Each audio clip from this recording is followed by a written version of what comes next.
Why did Alonso fail to qualify for the Indy 500? Fernando Alonso was hoping to complete the Motorsport Triple Crown this year by adding an Indianapolis 500 win to his Monaco Grand Prix and Le Mans victories. However, one slight issue: he didn't even qualify for the race. So how does a two-time F1 world champion not even qualify for the Indy 500, especially after qualifying an impressive 5th there in his first attempt 2 years ago?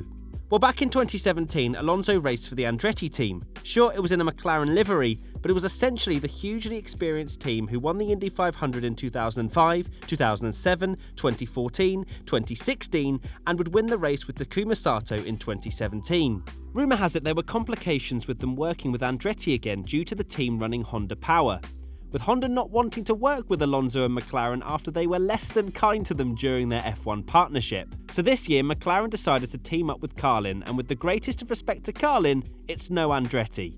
The team has been hugely successful in junior categories, but only started racing in IndyCar in 2018. Carlin's inexperience showed this year, and the 3 cars failing to make it into the race, Alonso, Patricio O'Ward and Max Chilton, are all Carlin.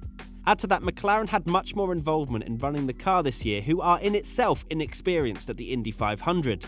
But surely a driver of Alonso's calibre could still make the field, I hear you ask. Well, let's just look back at how things went so wrong for Alonso in the month of May.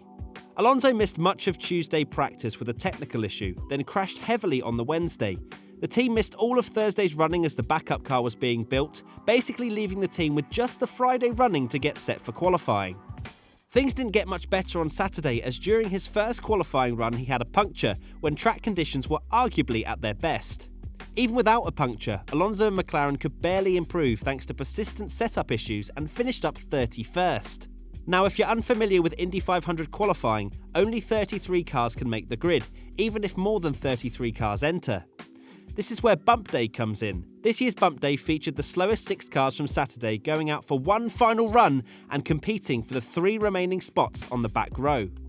Alonso was running 33rd and on the bubble with only one driver left to run: Kyle Kaiser, a young American competing in his first Indy 500 with the small Juncos team, who had lost their sponsorship just a week ago and was in a similar situation of recovering his week following a crash. Kaiser's 4-lap average was just 0.019 mile an hour quicker than Alonso, enough to make it into the Indy 500.